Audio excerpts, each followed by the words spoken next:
C'était juste pour conclure, vous remercier déjà de votre attention, et de nous avoir permis de nous présenter nos travaux et voilà, de discuter avec vous et d'avoir votre retour. Et là, je voulais juste montrer un petit peu en quoi, au niveau international, ça bouge au niveau de la recherche sur Maître-Ezel, et que l'association Maître-Ezel Europe et nous-mêmes, et bientôt l'équipe de Leïla dans laquelle travaille Johnny, va être impliquée. En fait, il y a un vrai effort qui se développe.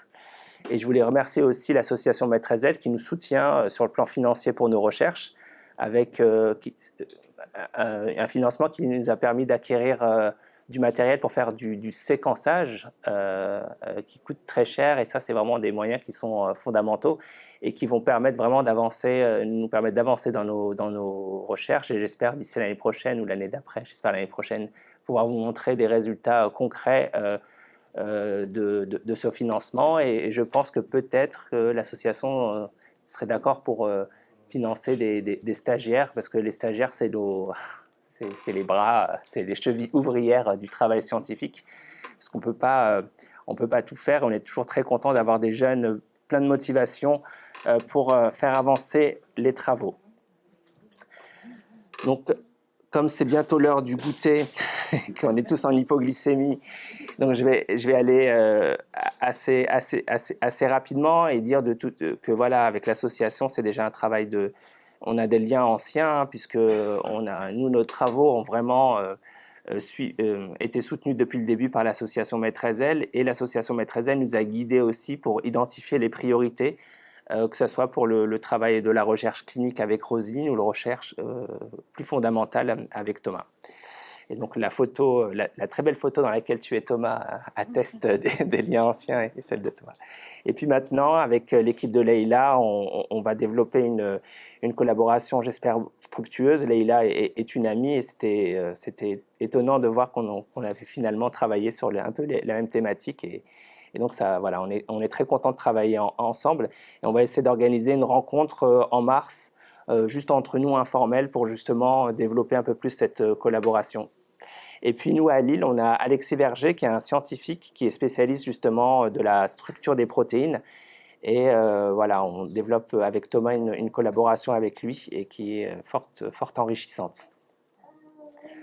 Juste, voilà, c'est un récapitulatif de ce qu'on faisait, hein. Donc Thomas, lui, avec Simon, il travaille beaucoup sur l'axe de la compréhension de la pathogénicité des mutations. Et puis moi, en fait, j'essaie de développer un axe comme fait Leïla et Johnny. En fait, j'ai développé des organoïdes Maître-Ezel, mais à l'inverse de ceux de Johnny, c'est des organoïdes qui n'ont plus du tout l'expression de Maître-Ezel. Et donc ça, c'est un travail en cours dans lequel justement il y a l'aide de l'association Maître-Ezel, et on se rend compte, hein, avec des résultats très préliminaires, que Maître-Ezel semble vraiment fondamental pour les premières étapes du développement neuronal en fait. Et donc là, on est en train vraiment de creuser ça pour aller plus loin. Et j'ai recruté cette année une étudiante en première année de thèse qui est très motivée, qui peut-être viendra pour les prochaines sessions des journées Maître-Ezel pour présenter ses résultats. Et justement, elle va développer des modèles organoïdes cérébraux, mais cette fois-ci, tout à l'heure, Johnny avait parlé de justement pas utiliser des modèles de cellules de patients pour le fond génétique, mais nous, justement, avec l'association, la Searchlight Foundation, elle va mettre à disposition, en fait, des IPS, des cellules de patients, en fait. Et du coup, on est en train de remplir des documents pour pouvoir récupérer, enfin, qui nous transmettent ces cellules. Et peut-être que je ferai appel à l'association si vous voulez nous soutenir. Et en fait, ce que je voulais vous dire succinctement, c'est qu'aux États-Unis, donc il y a Met-13 Foundation. En fait, c'est l'association de parents américains qui travaille, qui est aussi très active comme ici en France. Et On interagit beaucoup avec Nick Seaver et Vanessa Coate, qui sont des parents de patients tout comme vous. Et en fait, l'association américaine a fait appel à Combined Brains, qui est une société qui permet justement d'aller identifier au niveau mondial toutes les personnes ressources qui travaillent sur Med13L et de les mettre ensemble justement, d'où Combined Brains, c'est-à-dire les cerveaux combinés, justement pour essayer de faire sortir et d'accélérer la recherche. Et donc, vous voyez ici, il y a de très nombreux laboratoires dans le monde qui travaillent dans le domaine de Med13L. Vous voyez ici, on fait vraiment partie d'une toute une constellation d'équipes internationales qui travaillent. Et chaque équipe, en fait, est spécialisée dans dans une partie de la recherche Med13L. Et nous, notre contribution, c'est le côté clinique avec une médecin pédiatre américaine pour mieux connaître la pathologie. C'est ce que vous a expliqué ce que vous a présenté plutôt Roselyne tout à l'heure. Et puis sur le plan moléculaire, nous, on développe ce modèle organoïde qu'on veut travailler. Et puis, ce qui est intéressant, cette équipe, donc c'est nous, au niveau de Combined Brain, c'est Rachel Heilman qui est avec qui on interagit. Et elle a identifié, en fait, sur un plan, parce que, bien sûr, le but des associations et de Combined Brain, c'est de faire en sorte que la recherche aboutisse sur une prise en charge plus spécifique, en fait. Et je mets ça avec des guillemets et avec l'espoir à plus ou moins long terme de trouver une thérapeutique qui permettrait de vraiment faire passer un cap et d'améliorer les problématiques. Mais bon, ça c'est quelque chose qu'on espère tous, mais on n'a pas encore de visibilité. Mais en tout cas, il faut travailler dans cet objectif.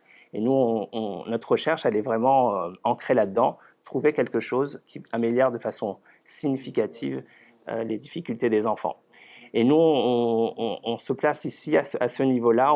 On veut développer à terme des outils moléculaires plutôt génétiques pour justement essayer d'améliorer peut-être l'expression de Med13L ou autre chose pour améliorer justement le déficit qui est causé par la mutation.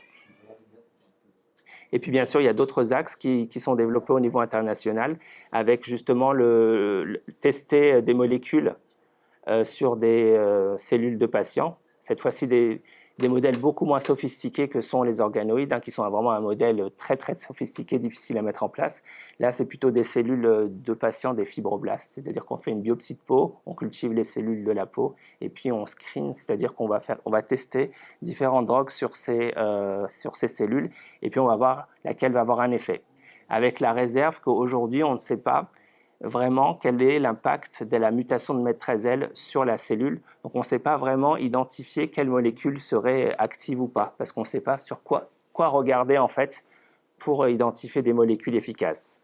Et puis il y a une équipe américaine qui pense que le syndrome Med13L, que la mutation de Med13L pourra avoir un effet au niveau de la cellule sur la production d'énergie. Donc, ce n'est pas forcément très, très clair aujourd'hui. C'est des résultats qui doivent être encore reproduits parce qu'ils ont fait ça que sur des cellules de patients, que d'un seul patient. Donc, là, actuellement, ils essayent de reproduire les choses. Mais si jamais on identifiait qu'il y avait une problématique énergétique qui n'est pas claire aujourd'hui dans le Med13L, il faudrait aller s'acharner à améliorer la production d'énergie. Mais bon, ça, c'est quelque chose qui est en cours d'étude. Pour vous dire qu'au niveau international, il y a vraiment un effort qui est en cours dans lequel l'association de Med13L et la France vraiment fait partie. Et on essaye sur plusieurs niveaux différents, essayer de trouver quelque chose qui pourrait améliorer les difficultés des patients. Voilà, je vous remercie infiniment de nous avoir accueillis aujourd'hui.